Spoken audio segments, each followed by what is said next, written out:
Hello everyone, welcome to Average Joe Watch Reviews. We are so close to the 1,000 subscriber mark and I just cannot thank you guys enough. I just got done editing a special video presentation that I'm going to debut at the 1,000 subscriber giveaway video, which it looks like based off of the time, which is 1:30 in the afternoon on Friday, February the 7th. We are almost there. We are at 967 subscribers and I am just so excited about this. My birthday is actually in 2 days and that would be one heck of a birthday present, guys. But if not, it will definitely be a belated one because we are definitely, I would say, within a few days to 1 week away from hitting that 1,000 subscriber point. And that's a huge milestone for me personally. So I just want to thank you guys so much. Today we're actually going to be doing a review on the Seiko. And I've already opened it, so this isn't really an unboxing, but I did want to show you guys the box at this price point. It's pretty basic. It's got your typical Seiko colors. It's got a flinty pillow, and this is just a regular cardboard box with some sheen to it. But just really nothing special. But again, not expecting much at this price point. Where you're really spending the money is on this watch here, and that's where they really gave you a little bit more than what you would expect. And number one is the sapphire crystal. Okay, you're getting sapphire crystal on a watch at this price point, right in the $100 range, which is extraordinary. I don't see many watches in the $100 range with sapphire crystal, especially from big companies like Seiko, for instance. So kudos to Seiko for doing that. This is a quartz movement, 100 meters water resistant. It does have Seiko applied, but the hour markers are not applied. It is on a separate ring, separate from the dial. So that gives a little bit of dimension. It's a little bit more of a shine to it than the center of the dial. So it gives it a little bit of depth. But as you can see, the Roman numerals are not applied, but printed.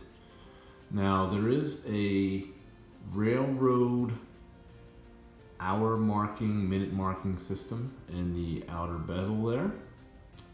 Okay. And as you can see in certain lights that the second hand is indeed electric blue. So that is stunning in and of itself. And it's got a little circle detail at the end of there. Take a look at the minute and hour hands. Very elegantly done. It's done in a black finish. And I think it just looks really sharp. On the bottom you see that the movement is indeed from Japan. And it's got some serial numbers there. The outer bezel here is indeed polished, and so is the side case as well. Apologize for the fingerprints, but the entire case is indeed polished, and you have yourself a scalloped small crown, which adds to the elegance, but it does make it a little bit difficult to grip.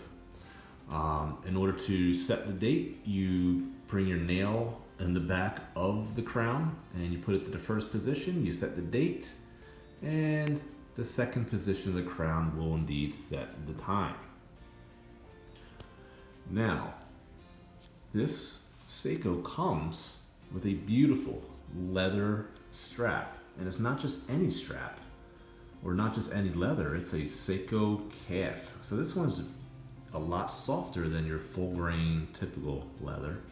And this one just seems to pop more than a typical leather band that I've seen, even on watch brands that are 2, 3, 4 times the price. So Seiko did an excellent job on this leather strap. And it does have Seiko there on the clasp. Very nice touch. We flip the watch over and we see the Seiko branding, sapphire crystal, which is an important selling point of this watch. It is water resistant to 10 bar, which is 100 meters. And it does have the screw off case back, which is a plus. It does have the screw off case back, which is a plus for me. All right, especially when changing batteries, it's much easier than using the pop-offs. Plus those pop-offs are just cheaper. You know, they're cheaper to produce, and they always get damaged when you're changing the batteries. So it's nice to see that Seiko went with a little bit better quality on that, and that goes a long way, especially when you're changing the batteries every couple of years. If you have one of those pop-off cases, you get a lot of damage in the back here. So this will definitely help maintain the integrity of this watch. So let's get into some dimensions of this watch. First and foremost, the case diameter of this watch, and I'm using ancient calipers. I need to update my calipers, so that's on the list. 40 millimeters, okay? We're looking at a case thickness of 9 millimeters. Our lug width, sometimes it's printed on the strap. It's 20. And we'll just confirm it right here. And it is indeed 20 millimeters. But a lot of times, guys, on these leather straps, it'll print right there, as you can see, 20 millimeters. This watch looks extremely elegant on the wrist. I'm going to show it to you.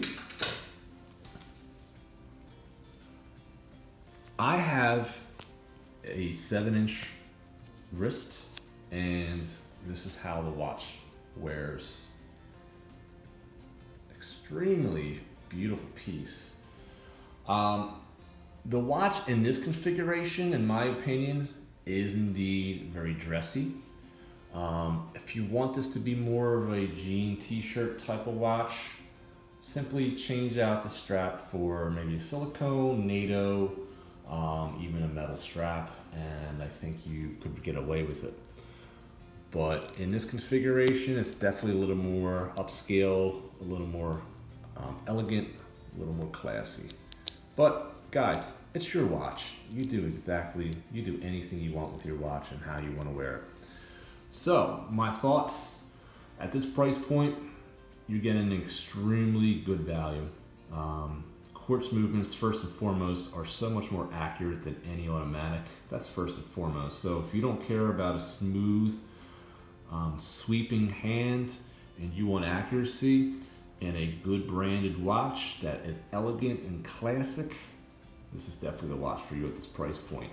Plus you're getting sapphire crystal, and you're also getting a leather band that is actually better than, again, watch brands that are 2-3 times the price. So Seiko did an excellent job there. My only downsides, you know, if I'm being picky, because I am extremely, you know, I got to be fair. You know, when I'm doing watch reviews, I don't want to just give watches a bunch of compliments, but I do want to just try to like point out things that would make this a little bit better. The things that would make this watch better would increase its price point. So applied markers would be nice. The crown could be a little bigger, just because it's just a little bit more difficult to maneuver at this size.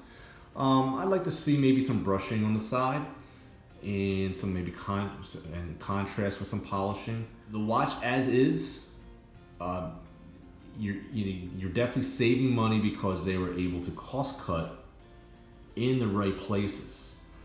Most people aren't going to realize that there's not applied markers here. You can't even tell until you get really close and you turn it like that. I mean, if you look at it from here, you know, you really can't tell, guys. You really can't. And, you know, guys, you just can't go wrong. You cannot go wrong at this price point. Highly recommended. Thank you guys for watching. Please take care of each other. Have a beautiful day.